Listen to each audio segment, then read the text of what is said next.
શ્રી લક્ષ્મીનારાયણ સનાતન સમાજ લુડવા આયોજિત શ્રી ઉમા પ્રાગટ્ય કથા જ્ઞાન યજ્ઞ મહોત્સવમાં દાતાઓ સામાજિક આગેવાનોનું વિશેષ સન્માન કરાયું. પાર્વતી શિવ વિવાહે આકર્ષણ જમાવ્યું હતું. આખું લુડવા ગામમાં ઉમિયાજીના નાદથી ગાજી ઉઠ્યો હતો.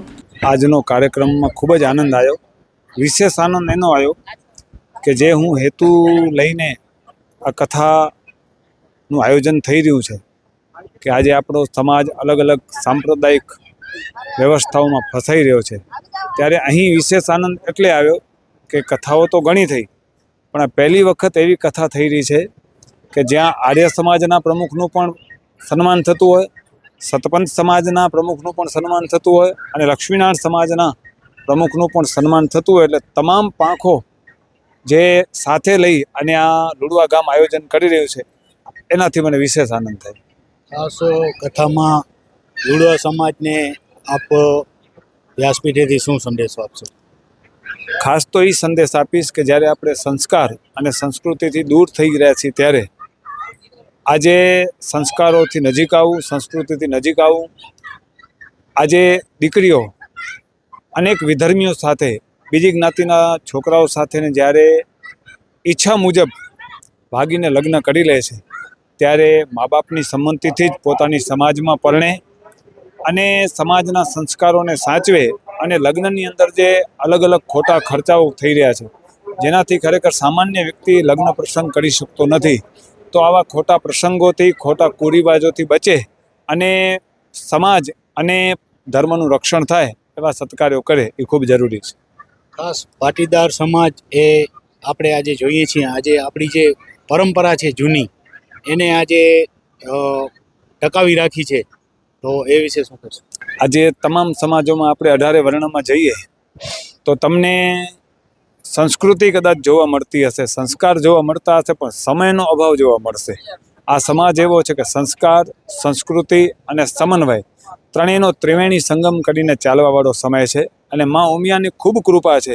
અને આના માટે એક જ હું વસ્તુ કહીશ કે આ સમાજે ક્યારે એકબીજાના પગ ખેંચવાનું કામ નથી કર્યું. આ સમાજે હંમેશા એકબીજાના હાથ ખેંચી અને પોતાના ભાઈઓને ઊંચો લાવવાનો પ્રયત્ન કર્યો છે. અને એક જ વસ્તુ, સંગઠનમાં જે વ્યક્તિ પ્રમુખ કે એ આપણે કાર્ય કરવું, આ નીતિને જે વળગી રહ્યો છે એના લીધે માં ઉમિયાની ખૂબ કૃપા પ્રાપ્ત થઈ છે.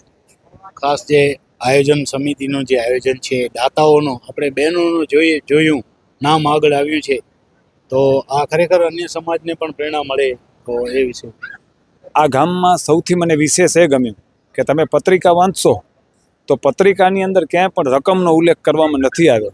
આ મને ખૂબ ગમ્યું ખરેખર કે જે દાતાએ 11,000 દીધા છે એનું નામ પણ સારી રીતે આ કંકોત્રીમાં પત્રિકામાં છાપવામાં આવ્યું છે.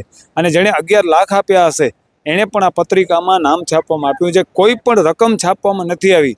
આ ખરેખર સમાજ માટે એક અદ્ભુત ઉદાહરણ છે, કારણ કે આમાં નાનામાં નાનો માણસ પણ પોતાનું દાન લખાવી અને રકમ પ્રગટ ન થાય એટલે એને ખૂબ આનંદ થાય. ને આ સમાજ એક નવો ચીલો ચિત્ર્યો છે. મને એવું લાગે છે કે દાન ગમે તેટલું આવે પણ રકમ આપણે લખવી નહીં, જેનાથી મોટા દાતાનું પણ માન જળવાઈ રહે અને નાના દાતાનું સન્માન જળવાઈ રહે. ખૂબ અભિનંદન આ સમાજને ખરેખર. અત્યારે આપણી સાથે મા ઉમિયા અને ભગવાન શિવ બિરાજમાન છે. 2012માં એમના લગ્ન થયા હતા અને આજે પણ એ લગ્નોત્સવમાં હાજરી આપી. આજે આપણે જોઈએ છીએ સમૂહ લગ્નનું આયોજન પણ પાટીદાર સમાજ પ્રેરણારૂપ બને એવું આયોજન કરતું હોય છે. લગ્નમાં આપણે પ્રાઇવેટ કરીએ તો ખર્ચા વધી જાય, પણ આ સમાજ એક તાંતળે બંધાય, આ એક ખરેખર અન્ય સમાજ માટે પણ પ્રેરણારૂપ બને છે. ખરેખર આ પરિવાર, ધીરુભાઈ વેલજી ધોળુ પરિવારને હું ખૂબ ખૂબ અભિનંદન દઈશ. અને આવા સત્કાર્યો ક્યારે આવે કે જ્યારે તમારી પાસે હકથી, નીતિથી ધન કમાવેલું હોય તો જ તમને સત્કાર્ય કરવાનો વિચાર આવે, નહીંતર ન આવે. જ્યારે 2012માં આ પરિવારે શ્રીમદ ભાગવત કથાનું આયોજન કર્યું અને એમાં ધીરુભાઈએ પોતાના સંતાનને રૂકમણી અને કૃષ્ણ તરીકે લગ્ન કર્યા અને સાચા લગ્ન કરાયા, ત્યારે જ એમણે સમાજને ઉત્તમ ઉદાહરણ આપ્યું હતું કે હું દાતાર પરિવાર છું, હું ધારું તો મારા પરિવારમાં સારામાં સારો ખર્ચો કરીને મારા દીકરાને લગ્ન કરાવી શકું છું. પણ એ ખરેખર લગ્ન પ્રસંગ નહીં, પણ લગ્ન એક સંસ્કાર છે. સમાજ સમક્ષ એક ઉત્તમ ઉદાહરણ પૂરું પાડ્યું અને ખરેખર એક ગામની પાછો આનંદી હતો કે કોઈ મોટા વક્તા કે આટલો મોટો ખર્ચો નહીં, પણ ગામના જે પાર્વતી મા તરીકે જેનું બિરુદ મળ્યું છે એવા સરસ મજા ગંગા સ્વરૂપ માં છે, એમના નેજા હેઠળ આયોજન થયું અને એમના પવિત્ર વાણીથી શ્રીમદ ભાગવત કથાનું જ્યારે આયોજન થયું અને એમના સંતાનોને એવો વિચાર આવ્યો કે આની અંદર અમે લગ્ન કરીએ, સાચા લગ્ન, અને એ જે લગ્ન કર્યા ને એ સંસ્કાર ત્યાંથી બીજ રોપાણા, એ આજે 12 વર્ષ પછી પણ એ પરિવારની અંદર પાછા એ સંસ્કાર જોયા કે એમણે આ રૂપિયાનો ઉપયોગ ક્યાં શિમલા, કુલુ મનાલી, હિમાચલમાં વાપરવાના બદલે આવા સત્કાર્યોમાં વાપર્યા અને સમાજને ઉત્તમ ઉદાહરણ આપ્યું કે ખરેખર જો નીતિથી આવેલું ધન હોય તો આવા સત્કાર્યમાં વાપરી અને તમે સદુપયોગ કરો. અંતિમ પ્રશ્ન, પાટીદાર સમાજને, સનાતન સમાજને શું અપીલ કરશો? મોટું આયોજન છે, આજે પ્રેરણા મળી રહી છે બધાને, આજે કચ્છ તેમજ દેશ વિદેશથી પાટીદાર સમાજ, સનાતન સમાજ આજે આ કથામાં જોડાયું. ખાસ એ પ્રશ્ન, અને બીજું કે 40 વર્ષથી મંગવાણામાં મા ઉમિયાનો જે આપણું મંદિર આવેલું છે એના આપણા મમ્મી પપ્પા પૂજા કરી રહ્યા છે, ત્યારે ભૂદેવ સમાજને પણ શું અપીલ કરશો? આજે આપણા સમાજની, ભૂદેવ સમાજમાં પણ શાસ્ત્રીઓનો અભ્યાસ વધે, એમ એ સંસ્કૃતનો ને આજે આપણો અભ્યાસ છે એમાં સંસ્કૃત વિષયની અંદર આપણે આગળ વધે એ માટે આપણો શું? આજે 54 વર્ષ થયા મારા માતા પિતા લક્ષ્મીનારાયણ મંદિરની પૂજા અને સેવા કરે છે. તો 54 વર્ષમાં એમને ઘણા સારા નરસા દિવસો જોયા હશે, પસાર કર્યા હશે. દિવસો એક સરખા કોઈ દિવસ રહેતા નથી, પણ એમના પાસેથી અમને સંસ્કાર અને સંસ્કૃતિનું જતન કરવાનો વારસો મળેલો છે કે 6 રૂપિયા મહિનાના પગારમાંથી આજે 6000માં 54 વર્ષે પહોંચ્યા છે. ત્યારે માં ઉમિયા અને લક્ષ્મીનારાયણ ભગવાન પાસેથી એક જ અમે પ્રાર્થના કહીએ છીએ કે બ્રાહ્મણોનું કામ છે કે સમાજને સંસ્કારો અને સંસ્કૃતિનું ધર્મ સાથે જતન કરી અને આગળ વધવાનું. એટલે બ્રાહ્મણ વિપ્રબંધુઓને પણ મારી પ્રાર્થના છે કે દક્ષિણાની વધારે અપેક્ષા ન રાખીએ અને માં ઉમિયા અને લક્ષ્મીનારાયણ ભગવાનના ખૂબ ગુણગાન ગાઈએ, કારણ કે આપવાવાળો 2 હાથવાળો ટૂંકો પડે. 1000 હાથવાળાવાળાની જ્યારે કૃપા ભેગી થાય ત્યારે ખૂબ એની કૃપા પ્રાપ્ત થાય અને એનાથી શાંતિમય જીવન આપણે પસાર કરી શકીએ. અને એક જ ઈચ્છા છે મારી કે વ્યાસપીઠ તરફથી આજે ઉમા પ્રાગટ્ય જ્ઞાન યજ્ઞ કથા હું લઈને ચાલ્યો છું, અને એક જ હેતુ છે કે આજે સમાજ અલગ અલગ સંપ્રદાયોમાં જ્યારે ફંટાઈ રહી છે ત્યારે માં ઉમિયાના છત્ર છાયા હેઠળ માં ઉમિયાના બધા સંતાનો સાથે રહી અને કાર્ય કરે. અને સમાજની અંદર મને એવું લાગે છે કે થોડાક નીતિ નિયમો પણ કરવા જરૂરી છે કે મામેરા હોય, લગ્ન સંસ્કાર હોય, હલ્દી હોય, અમુક એવા જે કાર્યક્રમો છે એનામાં જે ખર્ચાળ છે ને એના ઉપર ખરેખર સમાજે કાપ મૂકી અને નિયમો બનાવવા જોઈએ કે ખરેખર મામેરું છે તો ગમે તેટલા પૈસાવાળા મામા હોય એને ગુપ્તદાન એની બેનને ગમે એટલું કરી શકે કે જાહેરમાં આટલું જ દાન કરવું કે જેનાથી નાનો માણસ છે એ સમાજમાં જીવી શકે અને સારી રીતે પ્રસંગ કરી શકે. ભાગ્યશાળી છો કે આજે આપને અવસર મળ્યો. તો આજે પાટીદાર સમાજને આખા દેશ વિદેશમાં આજે આ ઇન્ટરવ્યૂ જોતા હશે બધાને શું સંદેશ? જય ઉમિયામાં. સંદેશો એક જ છે કે આપણી ભારતની જે સંસ્કૃતિ છે, આપણી હિન્દુ ધર્મની સંસ્કૃતિ છે એ ટકાવી રાખજો, અને માં ઉમિયા બધાને આ જ શક્તિ આપે ને આ જ પ્રેરણા આપે કે બધા આ જ કાર્ય કરે. બોલો ઉમિયા માત કી જય. આજે જ્યારે અમે આ મા ઉત્પત્તિનો કાર્યક્રમ કરી રહ્યા છીએ ત્યારે વ્યાસપીઠ ઉપરથી જે અમુક સંદેશો આપે છે, તો આજે એક સંદેશો અમારા હૃદય સ્પર્શી ગયો કે જે ભાગેડું લગ્ન વિશે આચાર્યએ કહ્યું. એટલે આવા પ્રોગ્રામની અંદર જ્યારે વાત થાય ને એની ઇફેક્ટ બહુ પડે અને માણસોની આજે કોરી સિલેટમાં એ ટેપ થઈ જાય. અત્યારે એ કહ્યું ને એવા અમુક મુદ્દા છે કે જે ખરેખર સમાજને થોડું ડેવલપમાં થોડું વિક્ષેપ પડે છે, એવા અમુક છે. પણ હવે એની આવા મોટા મોટા પ્રોગ્રામની અંદર જ્યારે આવું થોડુંક ધ્યાન દિશા સૂચન મળે તો પટેલ, આ નથી લાગતું આ એક કોઈ એક સમાજ નહીં, આ આખા સનાતન સમાજનો આ મોટો પ્રશ્ન છે? ના છે જ, એ તો છે જ. એને છે એના માટે જ હું કહું છું કે આજે બાપુએ જે એને ધ્યાન દોર્યું ને ત્યારે મને હૃદયને સ્પર્શી ગયું કે આ મુદ્દો બહુ અનિવાર્ય હતો. આમ પર્સનલ મળીને કહેવું હતું કે આ મુદ્દો તમે કહેજો, ને વ્યાસપીઠ ઉપરથી જ્યારે મુદ્દો કહેવાય ને ત્યારે એની ઇફેક્ટ જ વધારે પડે. અને આ જ્યારે વેલજી પ્રેમજી પરિવારની વાત આવે ને, એ અમે 25 વર્ષ જ્યારે મંદિરને ઉજવે ને ત્યારે એ મુખ્ય યજમાન તરીકે વેલજી પ્રેમજી પરિવાર જ હતો. એ હું કહી દઉં કે કદાચ બીજાને ખ્યાલ હશે કે નહીં, મને ખ્યાલ છે, કારણ કે વહીવટ અમે જ્યારથી મંદિર બને ત્યારથી વહીવટમાં છીએ જ, એટલે ખબર છે કે વેલજી પ્રેમજી પરિવાર 25 વર્ષ જ્યારે રજત જયંતિ ઉજવ્યો ને ત્યારે વેલજી પ્રેમજી પરિવાર મુખ્ય યજમાન તરીકે વેલજી પ્રેમજી પરિવાર જ હતો. અમુક વસ્તુ છે જે આપણે સમાજને ગાઈડ કરવા માટે, એક તો જો મેં પહેલાં ઇન્ટરવ્યૂમાં કહ્યું હતું, સંપ્રદાયથી પર રહીને સમાજનું નિર્માણ કરો અને ક્યાંક આપણા અંદર સામાજિક દૂષણ ફૂટેવો હોય એને પણ આપણે નાબૂદ કરવી જોઈએ પોતે પોતાનો ફરજ સમજીને.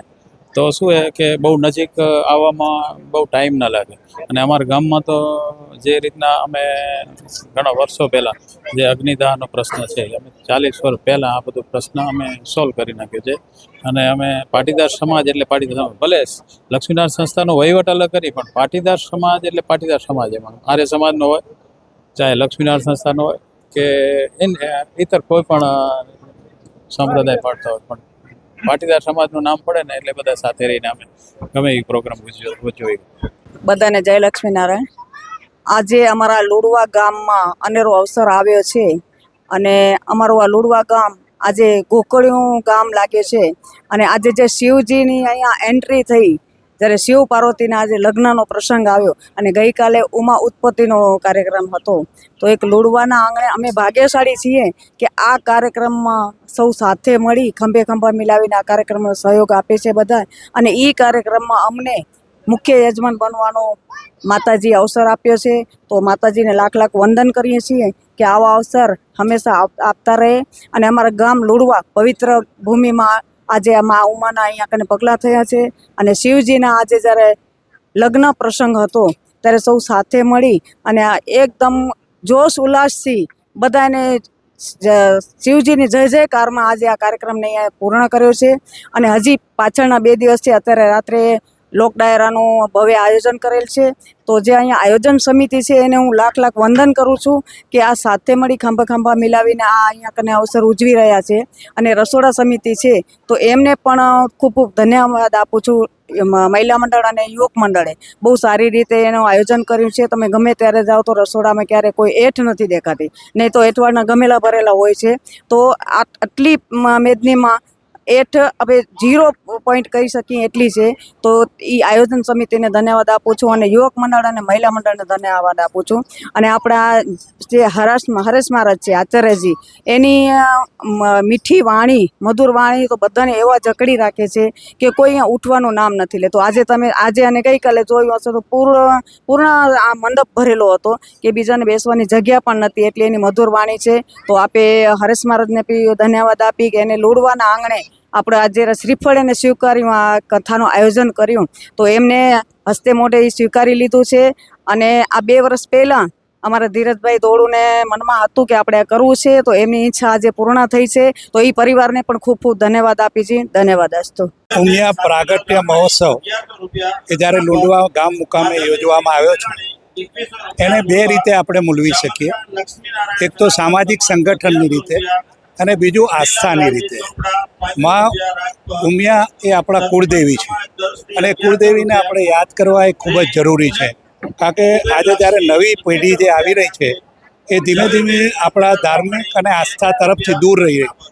તો આવા જ્યારે કાર્યક્રમો થાય છે ત્યારે આપણે માતાજીને તો યાદ કરીએ, પણ સાથે સાથે આપણે બધા જાણીએ છીએ કે કચ્છમાંથી સૌથી વધુ સ્થળાંતર થયેલું અને એ સ્થળાંતરમાં આવા પ્રસંગોએ દેશના ખૂણે ખૂણેથી લોકો પધારે છે અને એ એકબીજાના સાથે પરિચયમાં આવે અને પરિચય દ્વારા આપણે કઈ રીતે આપણા પ્રદેશને ઓળખી શકીએ, નવી જે પેઢી છે એ પણ પ્રદેશને જાણે અને આપણા સામાજિક સંબંધોને પણ જાણવા એ ખૂબ જરૂરી છે. અને એના માટે હું એટલું કહીશ કે આવા પ્રસંગો દ્વારા દેશ અને દુનિયામાંથી બધા એકત્રિત થાય અને એકબીજાને ઓળખે, સમાજને કઈ રીતે આગળ લઈ જઈ શકાય એના વિચારો કરે. અને આપણે બધા જાણીએ છીએ કે જેનું અન્ન જુદું એના મન જુદા, અને જેના અન્ન સાથે એના મન સાથે, અને એ રીતે સાથે જ્યારે રોકાય છે, સાથે જમે છે, ત્યારે એકબીજાના મનથી નજીક આવે છે. અને એ આ પ્રસંગ છે કે જે પ્રસંગની અંદર બધા એકબીજા સાથે બેસે, વાતો કરે, સાથે જમે અને જે કંઈ દુઃખ દર્દ હોય અથવા તો આવનારા દિવસોમાં કયા પ્રસંગો આપણે ઉજવવા અને શિક્ષણ માટેની ચિંતાઓ પણ આવા પ્રસંગો દ્વારા થતી હોય છે. અને એટલે જ હું હંમેશા કહું કે આવા પ્રસંગો એ ખૂબ જરૂરી છે.